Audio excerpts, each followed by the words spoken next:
Kelly, thank you so much for joining us today. We're going to be talking about New Year's resolutions. I'm hoping that you can take the time to introduce yourself, share a little bit about your professional background and any time you had before you joined DirectShifts until now.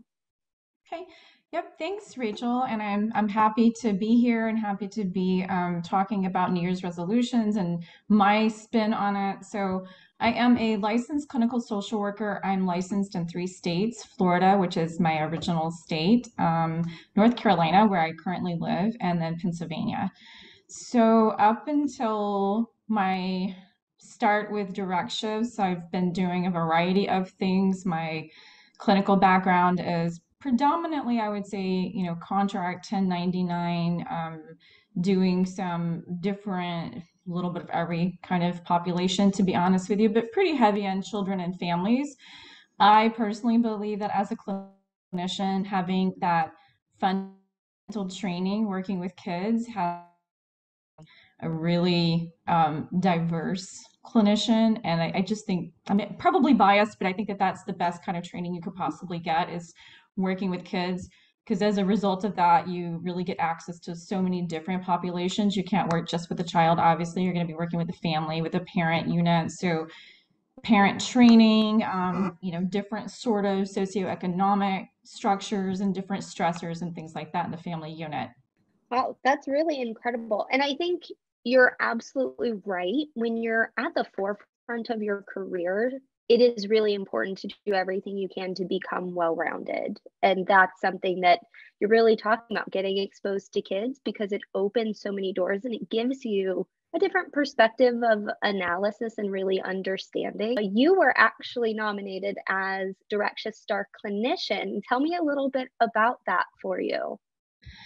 Yeah, that was quite an honor, especially since considering I'm relatively new with you guys. My recruiter, Tangina, she's the one who nominated me, and I would like to think, and hopefully I'm right, is a testament to my work ethic and my great communication skills, and then just being really in an advocacy role for what the mental health field can look like, and then also from there, my willingness to be sort of patient and understanding about the process as I was put on a fairly new contract. And anytime you're talking about a startup type event, there's definitely some growing pains with it. So when you're thinking about being new, being on a newer contract, what are some of the goals that you have now that we're starting the new year? Well, 2023 is going to be an interesting launch, right? I mean, we just got into this year. It's a new chapter. I look at it as like actually every new year is brand new chapter, and then you have all of these opportunities for every month too. Um, as you well know from my blog article, I goal driven. Everything for me is it has to be heart centered. Really needs to resonate. I do use those SMART goals to sort of look at and measure when I say I'm going to set a goal for myself. I also like to look at all four of those domains of your life, which are health, vitality, vocation, life purpose, time and money, freedom, and then love and relationships. And maybe identify a goal from each single one of those. But I always start with intentions too. So, because you have to have the vision component of it. Like you said, I operate in mindset. I'm not just a licensed clinical social worker, but I'm also a confidence and empowerment life coach. So for me, for people to grow, whether it's my own personal growth and my own journey or my clients, it's to help them identify each one of those different domains. What would you like to create for yourself? And then from there, you can identify what are some actual fundamental goals, because it's not just about, like certainly mindset shifting is paramount. From there, as having a practical, behavioral, and logistical approach to it as well. I think that's a fantastic way to structure it.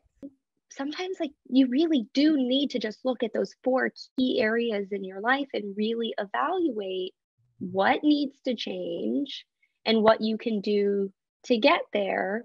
And I think that's a really incredible way to break that down. So, speaking of change, what are some of those micro changes that you're planning on making, especially when it comes to self care? That's something that a lot of clinicians tend to overlook.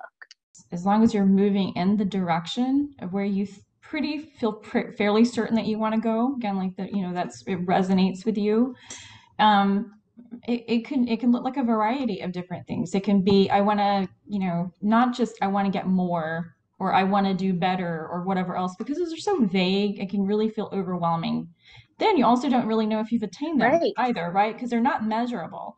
So, looking at them as being very specific, making it measurable, making it something attainable. Don't set yourself up for failure. If you know it's going to be really hard for me to hit the gym 7 days a week, but you're fairly certain you can right. hit three, shoot for 2 to 3. Then give yourself that range of opportunity so that you feel like you've actually accomplished something too, right? And like that gives you that confidence, gives you the momentum to keep going. So for me personally, some micro changes would be in terms of, we'll say, looking at these opportunities of developing myself in a different capacity in my field might be to connect with, persons, taking action, taking some of these opportunities like I'm being given right now, which is stretching me out of my comfort zone, writing some of those articles, really just being willing to get myself in an uncomfortable place, right? It doesn't, we want to push ourselves enough that we feel it's uncomfortable, because really at the corner, the very edge of growth is fear. There's it's preposterous, honestly, to say, "Oh, I'm going to be fearless." We're going to be fearless as a human being. We're never going to be fearless. But you can face the fear, right, and just push through it. I've really challenged myself on for many years, and I'm still working on it, of course. And I think I probably always will be because it is a challenge. But it's so important that you highlight that because fear is there and it's a Yes. human biological response, Hmm. and it's something that we all have to push ourselves through, especially if we're talking about maintaining goals that are maybe pushing us out of our comfort zone. And we are going to have to actually work through fear to make it attainable. Yeah, absolutely. And I love that you mentioned it's a biological fear. It is. But what I was talking about is that biological fear, it gets triggered in us. And most of my clients, they might come to me for like anxiety and some mild depressive symptoms. What I find is it's under the underneath story, that core negative belief is I'm not enough. Then they create an overcorrection of perfectionism. Well, perfectionism then can be seriously self-sabotaging, like, right? Because if you Mhm. think you're not going to be able to do something perfectly, you might just avoid it altogether. Well, this is going to keep you from growing. It's going to keep you from going after, some of these intentions that you want to set for yourself, some of these goals that you want to create in your life. So that's a big part of what I like to do with my clients, is to help them shift out of that perfectionistic, all or nothing, black and white kind of thinking, where it's really extreme, and they think it has to be one or the other. I'm like, actually, it can be and like and all. It can be both and. Yeah, yeah, that's incredible. It's everything that you're saying just is so real, and it's so hard for us to always find it tangible. So from some of these things of fear and abandonment and underlying trauma wounds, do you think that those are things that contribute to why New Year's resolutions are so challenging to maintain? There's a lot of shoulds or a lot of extreme words like always and never. We don't do anything always or never. We don't function like that. We're not robots, right? So Yeah, looking at your language, that's one of the first things I'll have people do. So to circle back to what you're talking about with New Year's resolutions, I'm not a fan of the word resolution because it has a real force energy to it. It feels kind of punishing, right? You're like, I'll resolve to do this. Oh my goodness. And probably you might not that's want to. true. So when we circle back to Yeah. those, the measurable, the SMART goals, one of them is relevant, right? Well, maybe you don't really Yeah. even want to go for this goal. Maybe you don't want to go to the gym. Maybe you don't care if you work out or not. But then everybody else is working out around you and you're like, I probably should. So that's one thing is do an honest assessment. Do you really want to, is this a resolution that inspires you, that feels really resonant? Is it relevant to your life right now? Um, and then, so going back to the word resolution, not a big fan of using that word. So I would prefer instead to say like intentions. I am setting intentions for the new year. I do that every single new year. You close out the old year and then you set some intentions for the new year. And then from there, you can use the SMART goals method to figure out what would be actual goals that you could attain underneath those intentions. When we're thinking about maybe not New Year's resolutions, right? But Mhm. intentions and goals and things that we're really aiming to look for, how do we know that even if we're following along, we're meeting our goals? How do we know when that has just become a healthy habit? How can we differentiate the difference between those two? Good question. I would say it's when it doesn't feel um, like you've stepped more into like that passive because habit really is ritual and routine, right? When something becomes habitual, you do it almost on autopilot, right? Like we have the habit of driving, we Yeah. have the habit of talking on our phone without really. So I'm a big um, advocate for mindfulness practices. So, if you're able to stay in the present moment and it feels like it's not really, I guess, depleting you necessarily, and it's just something that's become part of what your day looks like. It doesn't seem to require a whole lot of active engagement from you. I mean, it certainly Mm. still requires choice, of course, but it's not like a fork in the road where you're continuing to pivot, right? Toward where you're shaping that behavior, still pivoting. It's like, okay, well, I could Right. eat the donut, right? I could eat the donut or I could eat the salad and go to the gym. Yeah. And you're going to continue to pivot and to shape those behaviors, the new behaviors that you want. When it doesn't feel as if it's as much active engagement required, I think that's when you can tell it's become habitual for you. We're human, nobody's perfect.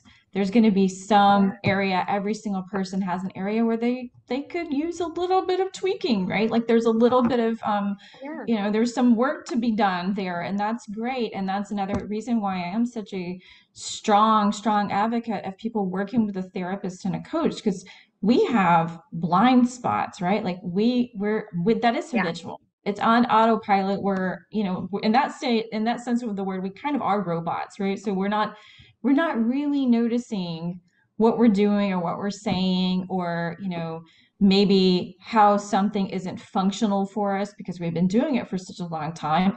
And there is some kind of a payoff. So it's really good to look at all of that stuff.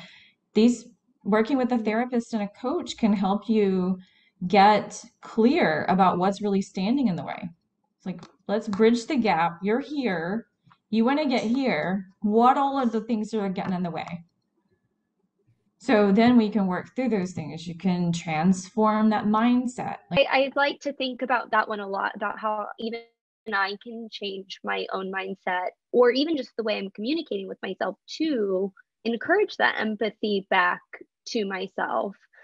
Because I think it is helpful and I see a lot of value yeah, in that.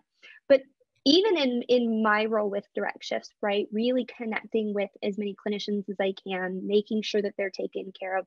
What are things that you think we can improve on and be there even better for the clinicians that we have and really helping them attain goals that are measurable and realistic and relevant?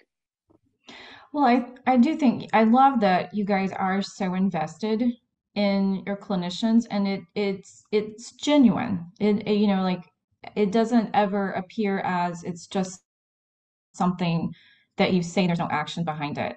So I commend Direct Shifts for that tremendously. And I think making sure that, we're aligned with various contracts, work opportunities, whatever it is that feels, again, resonant for the particular clinician, but there's value there, there's acknowledgement there, you know, maybe even incentivizing some things, incentivizing health and self-care in some kind of capacity or whatever. Is no right or wrong. It's just how can we be the best supportive system to maintaining those motivations and really help you drive forward. That's actually one of my, I won't say resolution, but one of my New Year's intentions really is to incorporate clinician motivation into everything that I'm doing, because at the end of the day, without that, my job means nothing, right?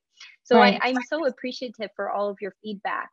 Of course. Happy to have this conversation with you. And it's really a delight to be, again, to be partnering with a company that does have the initiatives in place of finding out how they can best support their clinicians.